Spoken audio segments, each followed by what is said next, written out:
بسم الله الرحمن الرحيم الحمد لله والصلاة والسلام على رسول الله باب جواز الأخذ الأجرة على الرقية بالقرآن والأذكار.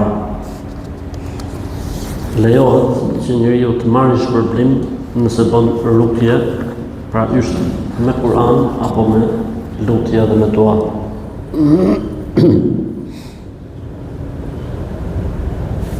Ideja është njëri i cili lexon Kur'an njerëz ose kënon dikujt. Ka njerëz që janë përkushtuar në të fush, pra me të merren në punë. Dhe ka të tjerë cilët mund ta bëjnë ndonjëherë rrallë, siç kemi përmendur herë tjera, që çdo njeri mund të bëjë rukje. Njeriu mund të bëjë kënim vetes vet, mund të kënojë fëmijën e vet, mund të kënojë vllajën e vet, motrën e vet, robën e vet. Dhe ka njerëz që janë më të profesionalizuar dhe më të specializuar që merren me këtë punë. Domethënë e ndjekin situatën, japin porositë, ndjekin pastaj gjërat se si po shkojnë etj etj.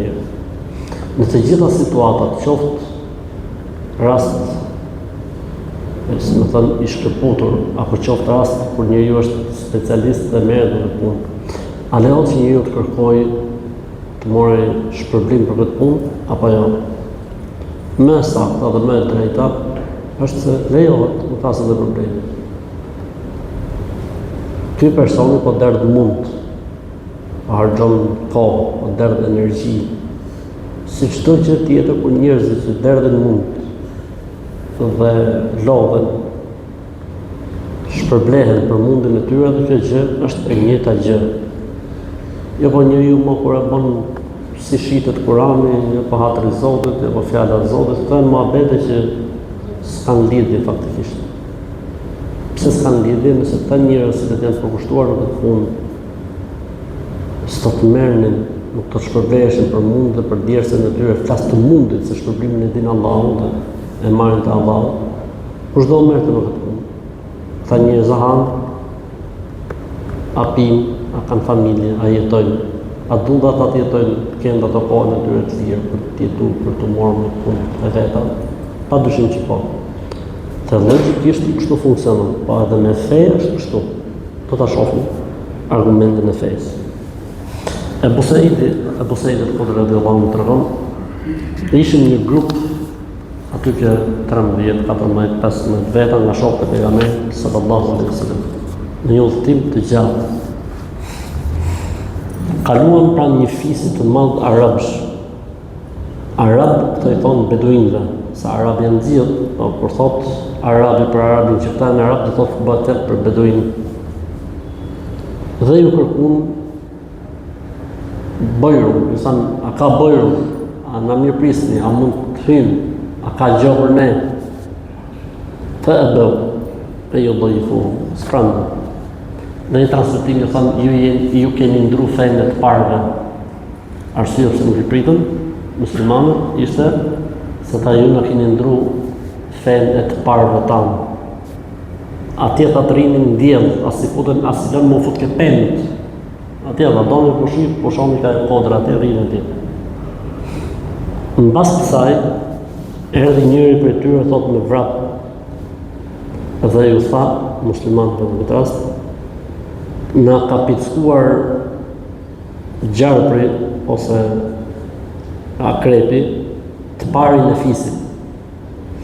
Akrepi i shkretirës është si për me qenë 20 gjarprin nga këto tonët, nërsa gjarpri i shkretirës marra punë me sekonda, përsa akrepi ke i shikohë me vramenin.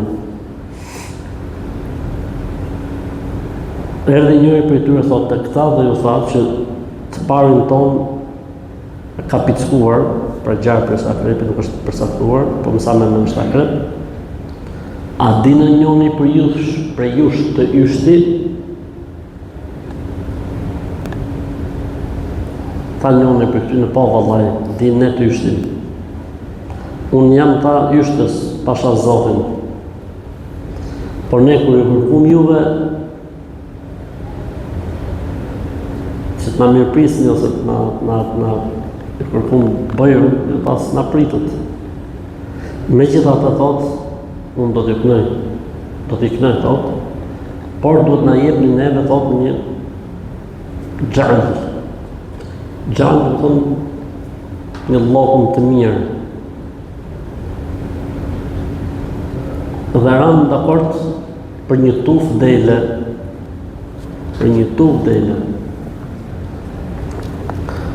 Dhe shkoj ky thot,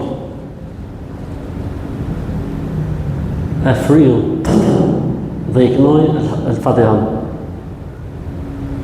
U bon mirë se kur s'kishte gjë, u shëru.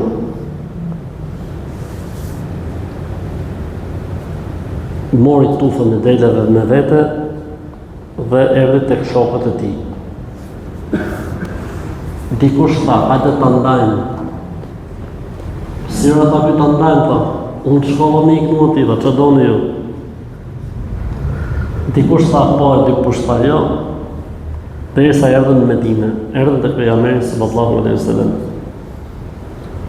Kur erdhën te pejgamberi sallallahu alaihi wasallam i treguan se çfarë kishte ndodhur. Tha pejgamberi sallallahu alaihi wasallam ti sahabiut, o ma yudrika annaha ruqya. E ku e din ti dha, ose që të mësoj ty, kur ta mësoj ty këtë gjë ka të bukur me fjalë, që el-Fatihaja është rukje, se ky s'kishte knosi gjë tjetër përse el-Fatihas.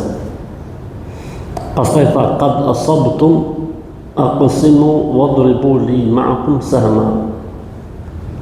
Tha, është e gjithë dhe kopeja, u takon gjithëve, ndarjeni mes njëri tjetrit, po mleni edhe mu një pjesë.